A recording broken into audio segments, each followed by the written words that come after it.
নমস্কার, কেমন আছেন সবাই? আমি মৌ গুরঞ্জলি ব্লগে সবাইকে স্বাগত জানাই। তো চিকুরাজ ভ্যাকসিন মানে টিকা দেওয়ার দিন কাকিমা ফোন করেছিল, আশা কাকিমা, চিকুকে নিয়ে যেতে হবে ওই জন্য।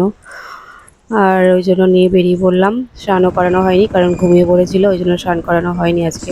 আর বাবার সাথেই চলে যাচ্ছি কারণ অনেকটা রাস্তা হেঁটে হেঁটে যেতেও কেমন লাগে। মাকে যেতে বারণ করলাম, প্রচুর গরম পড়েছে বলে। তো আমি বললাম বেশিক্ষণ তো লাগবে না, আমি ওকে নিয়ে যাচ্ছি ওর বাবার সাথে। তার বাবাকে আমাকে নামিয়ে, আমাদের দুজনকে নামিয়ে চলে গিয়েছে, দেরি হয়ে যাচ্ছে বলে। আর এই দেখুন বাচ্চাদেরকে সব কাঁদিয়ে কাঁদিয়ে বাড়ি পাঠাচ্ছে। আর চিকু এদিকে দেখছে, দেখবেন কেমনভাবে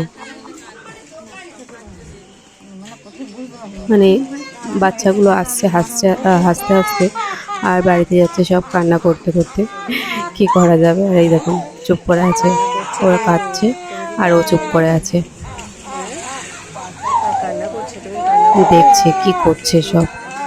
আর আমি একটি মন্দিরটায় বসেছিলাম, পাশেই বসেছিলাম কাকিমাদের। তো চিকুরের দিকে ভ্যাকসিন দেওয়া হয়ে গিয়েছে। এটা ব্যথা আসবে হবে না, জ্বরও হবে না বলে দিয়েছে। তাও 2-3টে ইঞ্জেকশন, তো কষ্ট হবে, বাচ্চা মানুষ। তুমি খুব কান্না তো করছিলে? চুপ করে আছে, একদম চুপ হয়ে গিয়েছে ইঞ্জেকশন দেওয়ার পর। তো আমরা দুজনে হাঁটতে হাঁটতে বাড়িতে যাচ্ছি। তুমি কান্না করো তাই? তুমি তো গুড আর ওর বয়। সাথে একটু গল্প কান্না করতে কারা করতে করে? আসছি, ব্যাড বয়রা কান্না করে। বক বক তাই তো? করতে করতে, কারণ ও চুপ তাই তো? করে আছে। আসার তুমি পথে কাকার তাকাবে না? সাথে দেখা হয়েছিল, রাগ একটু করেছো কথা বললাম। আমার উপরে? বোনকে আমার স্কুল উপরে থেকে রাগ বাড়িতে করেছো? নিয়ে যাচ্ছিল, বাড়িতে যাচ্ছি, বাড়িতে অনেকদিন পরে গিয়ে কথা কাকাকে দেখলাম। বলবো। তো যাই হোক, গাড়ি যাচ্ছে চলো রাস্তার বাড়িতে যাওয়া মধ্যে যাক। এখন। আমরা এখন বাড়িতে যাই। গরমও পড়েছে, রোদও উঠেছে বেশ ভালো। মেঘলা মেঘলা করছিল কিন্তু আকাশটা তাও যেন একটু ঠান্ডা আছে, তাও যেন গরম গরম।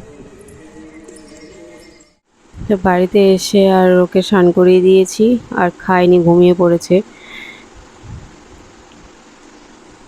ঘুম থেকে উঠলে কি করে দেখা দেখা যাক, কান্না করে না কি করে। তো চলো টাটা, সবাই ভালো থাকবেন, সুস্থ থাকবেন। কেমন লাগলো অবশ্যই জানাবেন।